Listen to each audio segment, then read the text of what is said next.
Taian in Osaka, Japan has 3 Michelin stars and is considered to be one of the best Kaiseki restaurants in the world. Run by Chef Hitoshi Takahata, Taian serves traditional Japanese cuisine but with a sense of modernity. I had the pleasure of dining at the restaurant where numerous stunning dishes were presented to me and I got to enjoy the wine pairing. It was certainly a meal to remember.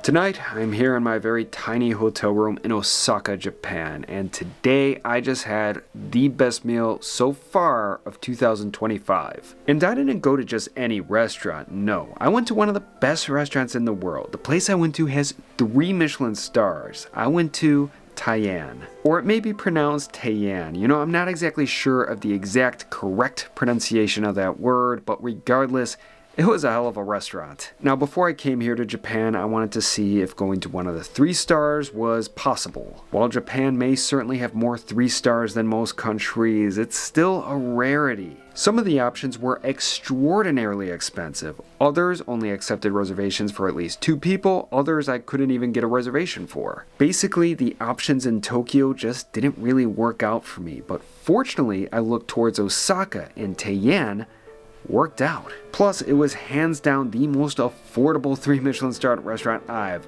ever gone to. One thing's for sure, that was a meal that I'll never forget. So this was my dinner at Taian.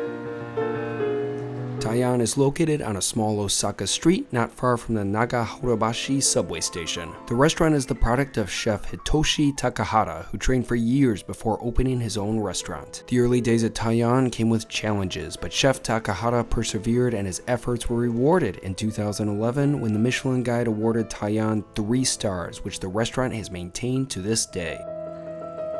I arrived to the establishment promptly at 6 p.m. for my reservation and was soon seated. Taian is a small restaurant. It consists of a beautiful counter where the action takes place along with a table for larger parties. I was seated at the counter. Now there was a sign detailing that kitchen photos were prohibited, which I of course abided by. The restaurant had a warm and inviting atmosphere but with an elegant touch. First, I was presented with a hot towel and then I perused the menu. However, I only had one thing to decide when it came to the food, and that was what to get for a main course. Other than that, everyone is pretty much eating the same thing. In fact, I already paid for my dinner when I made my reservation.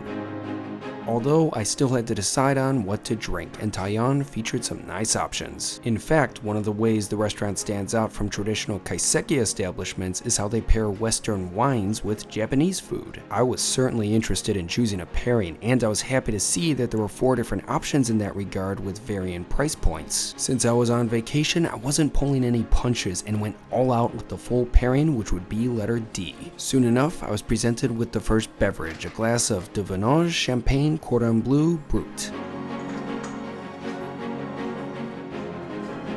It was a solid champagne and it primed me well for the food ahead. Then I was given a cold towel and it was time for the meal to truly begin.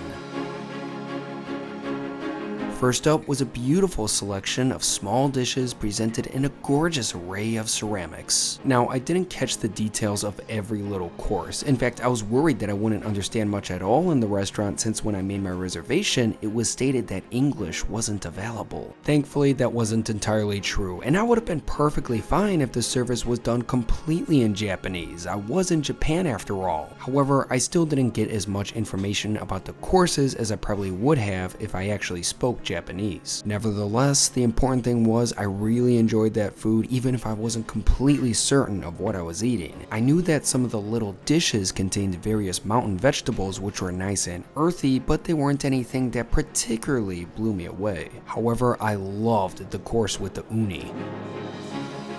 It was creamy, rich, sweet, and utterly fantastic. Although the uni was actually my second favorite item on that plate, as the creation within the face-like ceramic proved to be the best. It was a fish that I've wanted to try for years. fugu. Fugu in English is known as pufferfish or blowfish. It contains a powerful neurotoxin, which means that if the dish is prepared incorrectly, it could kill you. As a result, only licensed chefs in Japan with years of experience are allowed to serve fugu. I was hyped to try the fish, and I loved it. Even more importantly, I didn't die. I figured that if I'm gonna eat a fish that could potentially kill me, having it prepared by a 3 Michelin Star chef is the way to go. The fugu was very flavorful and had such a brilliant, soft texture. While I was enjoying those 5 small dishes, I was given the next beverage in the pairing. It was a glass of Mimuro Sugi Dio Abita sake, which was wonderful and very floral. After finishing the first course, it was time for another sake. This one was also very pleasant, but much lighter and not as impactful as the previous one, but it still proved to be a delight to drink. Next up was a crab soup. The dish contained some interesting components, which I'm not exactly positive on what each one was, but overall, it was a good course. It was light and earthy. Now, it wasn't anything that blew me away, but I still enjoyed it. Before the next dish, I was given another sake. The beverage maintained a Janmai Dai Ginjo categorization, which features the highest standards of milling rates within the sake world. Once again, that was another fine sake. However, at that point, the drinks were really starting to pile up, resulting in a couple of trips to the washroom, which equated to be quite the experience, as Taian has a toilet that automatically opens up when entering the bathroom. Yeah, toilets in Japan are on another level. Back at my seat, it was time for the next course. The plate featured tuna and more fugu, along with various components to add to the 2 fish. The tuna was tasty and of good quality. It also went well with the other elements on the plate. However, I was most excited about flirting with death once again by trying another preparation of fugu. As with before, the fugu proved to be a fish that's worth risking it all for. Although, I've gotta say, I did enjoy the first preparation I had of the puffer fish a bit more. Nevertheless, that was another fine course, and then it was on to the next wine. I was presented with a glass of the 2019 Reeks Private Cellar Pinotage from South Africa. The wine was a nice treat. It was very fruit forward and paired wonderfully with my next course. Soon enough, I was presented with what might be considered the main course, which was what I chose from the list that I was presented with earlier. I went with the red wine flavored spare ribs.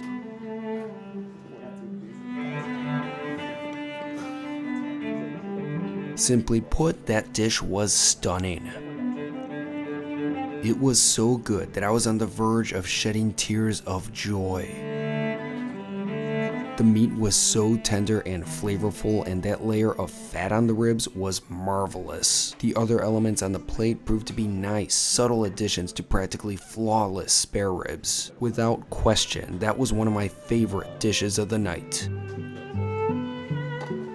Next, I was presented with sadly the final wine of the evening, which I thought was a bit strange considering I still had 3 more savory courses and a dessert to come. Nevertheless, it was a good wine. The rosé was crisp and dry and proved at least to be a solid ending to the pairing. The next course was a simple one, but there's certainly beauty in simplicity. It was a fried oyster and I loved it. The breading on the shellfish just hit so right. Yeah, I was loving life at that moment. Following the oyster was another banger of a dish. It was a sort of warm bamboo shoot and seaweed salad.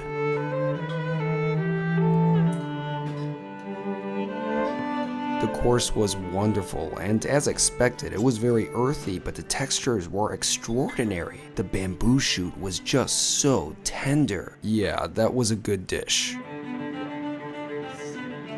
Finally, it was time for the last savory course, and it was an interesting one. There was a bowl with rice, whitebait, and wasabi. In addition, there was a pitcher of broth along with some spices and a little dish featuring radishes.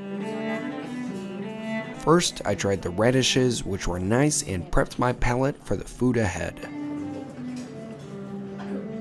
Next, I poured some of the broth into the bowl of rice and then dove right in.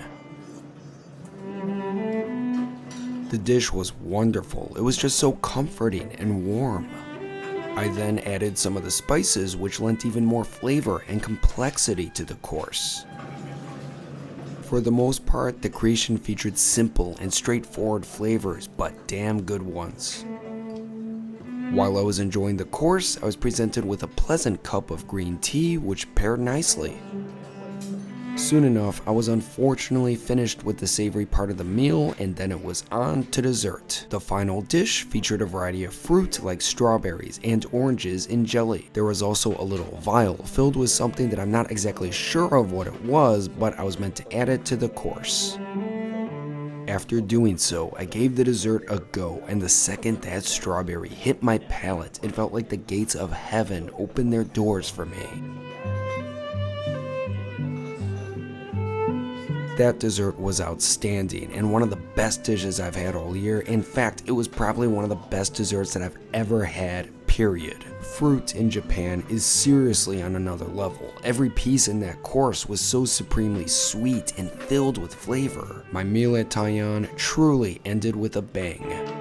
Overall, my dinner was excellent, although I thought some of the dishes were better than others. Now, when I think of the other 3 Michelin-starred restaurants that I've dined at, Taian didn't quite have all the bells and whistles that I would expect from a 3-starred establishment. Nevertheless, I got exactly what I wanted: great food and a great experience. After finishing, it was time for the bill. Since I already paid for the food when I made my reservation, I only had to pay for the beverage pairing. I believe a service charge must have been added since it brought my bill to a total of 12,100 yen. Combined with the food, I spent a total of 39,930 yen, which would equate to about 280 bucks. In comparison, that's not a bad price at all for a full 3 Michelin-starred tasting menu and wine pairing. When I left Taian, I was truly on cloud 9. That meal was amazing.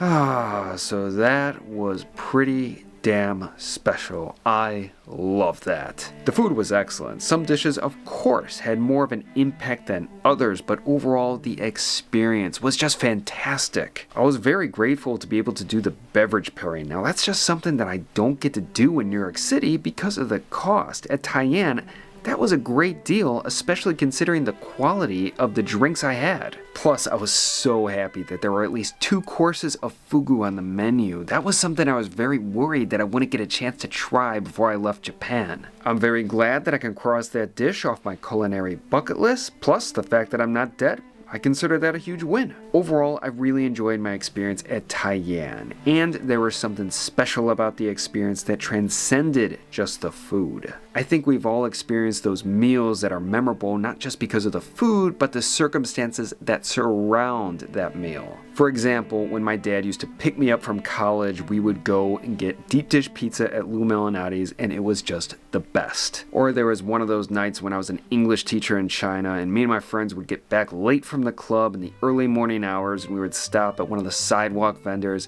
have some noodles for like $1, and it was just fantastic. Tonight, it really hit me because I wanted to come to Japan for the longest time. I wanted to come here for at least 2 decades. And when I was eating that spectacular food, it just all hit me. This really has been a dream come true. Frankly, I just felt so happy and lucky and grateful, and I felt so good about myself when I was having that meal. Now, not everyone's gonna have an epiphany like I did, but you'll still have some good food. To sum it up, this evening was spectacular. Taian was excellent, and if I'm ever back in Osaka, I hope I am, I will definitely want to go back to Taian.